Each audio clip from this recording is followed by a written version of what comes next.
Welcome to the Gospel of Ben channel. Today, for your entertainment, we have a Beretta 1934 and 380 ACP, or what is also known as 9mm short, or as is written on the slide, the 9mm Corto, which is 9mm short, 380 ACP.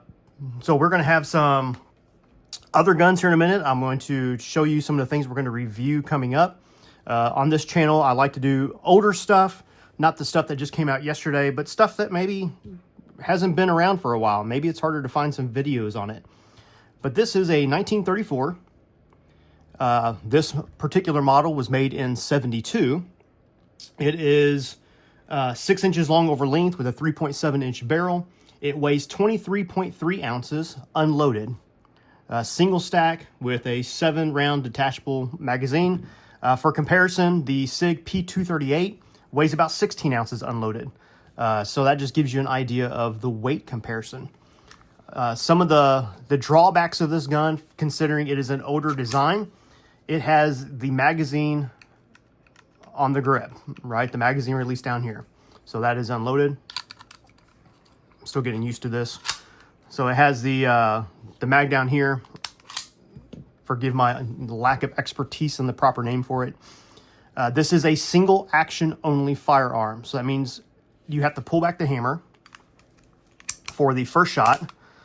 It can be carried cocked and locked. Here you see the red, meaning it is on fire. There it is on safe. The trigger on it is not great, but it's not terrible either.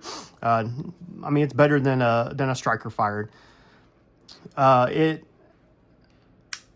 is not double action, single action, similar to like the Beretta Cheetah or the 92, both which came after this gun. These run for about $200 online. You can get the Beretta Cheetah used from like the 80s for about $300. And if I was going to recommend one that you would probably carry more often, I would recommend the Beretta Cheetah model, which is the 84BB, if I'm not mistaken, which carries 13+1, where this carries 7 or 6+1. So this is not double action, single action like the Cheetah model. So see, you have to have the hammer cock. Of course, every shot, it causes it to go back, and then it redoes the hammer after each shot. Standard stuff. To take this apart, just to show you an easy way to do it, you lock the slide back in safe, you just tap it. Maybe not that hard, because then you scratch the crap out of yourself. And the barrel just comes out. Easy peasy. Not that bad at all. And then it's back and ready to go. One downside about this is the safety on it, and pardon the cats, the safety on it is way long. It's not like a 1911 where it's click. This is not. This is more of a two-handed style when you do it. Fun firearm, though. I've been tinkering around and toying with it and playing with it while I'm watching TV and stuff. Not a bad firearm. Made by Beretta, so you know it's quality made. It is heavy and stout. It is steel. Would I recommend this for everyday carry? If this is what you have and this is all you can afford, this is much better than a sccy, or, in my opinion, this is better than an LCP. I mean, I own an LCP, and there's nothing wrong with them. They're light, but for me, this has more heft to it and more, it's easier to control. But to each their own, right? You may love the LCP, and there's nothing wrong with that. I carried mine for a long time. But you can defend your life with this. Would this be my go-to? No. But I hope you've enjoyed. This is the Beretta 34. This particular one was made in 1972. You can find these online at Palmetto and Atlantic Arms and a bunch of different places for about $200. You know, one downside about them is to get them imported, they had to thread the barrel. They did not do a good job of it. When they threaded the barrel, it's not even far enough to put a suppressor on, so I've got a friend that's going to chop that off and recrown it for me.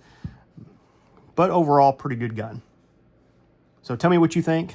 Tell me if you would ever carry this down below in the comments. Like and subscribe. Now for some other stuff real quick. We have done a video on this. I've got a Bond Arms coming in. This goes back to the owner on Sunday. I've got a Bond Arms 410 coming in that we're going to review to sort of do a comparison. I won't have them both at the same time, but it'll give you an idea of quality. This is a Clark 22 revolver. It is not well made. It's pot metal, we're going to talk about this a little bit. That's going to be coming up. And then we're going to be talking about the SIG 238 compared to the 938. This is my everyday carry. This has become sort of my backup. I know that's weird considering the same gun. If I need something just to leave in the car quickly, this tends to be what I carry. And I just slide it on and slide it off. But we're going to be reviewing those coming up. Plus, one of my favorite guns ever made, the Ruger Mark II Target with the bull barrel. And so we will be going over this as well. These two were my father-in-law's who recently passed, and I was able to get these, and these are great pieces of history for his family, and